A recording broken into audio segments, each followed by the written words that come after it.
PlayStation 4 fat version console එකක් මේක. මේක shop එකට ගෙනාවේ ඕන්නේ නැතුව customer. ඒත් මේකේ customer ගැටලුව වෙලා තියෙන්නේ blue light එක indicate කරලා flash වෙලා නැවත turn off වෙන error එක තමයි මේක ඇවිල්ලා තියෙන්නේ. එතකොට මේක customer ගලවලා repair කරන්න ගෙදරදී try කරන්න ගිහිල්ලා තමයි ඔන්නෙන්නෙම නැති වෙලා තියෙන්නේ.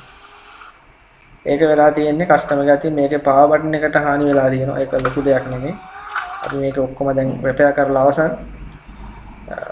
disk drive එකක් repair කරන්න වුණා. මොකද customer මේකේ disk එකක් ඇතුලේ තිබිලා ඒක remove කරගන්න try කරලා තියෙනවා manually. ඒකෙන් disk drive එකට වැඩ කරන්න ගත්තේ තිබිලා ඒකත් අපි repair කරලා තියෙන්නේ. දැන් ඔක්කොම මේක repair කරලා අවසන්.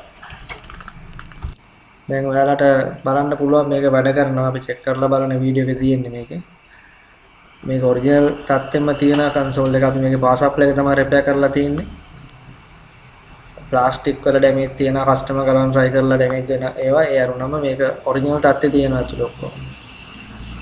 මේකේ power supply එක repair කරලා තියෙන එකම තිබිච්ච එකම කස්ටමර් ඔරිජිනල් එක. replace කරනවට වැඩිය ඔරිජිනල් එක repair කරන එක වටිනවා. මොකද replace කරන්න තියෙන්නේ ගොඩක් duplicate copy power supply තමයි.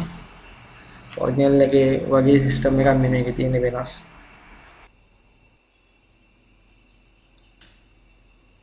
Ishara Computer and Electronic අපේ Facebook page එක follow කරලා තියාගන්න, like කරන්න. වැඩි විස්තර Google එකේ ඔයාලට search කරන්න පුළුවන්.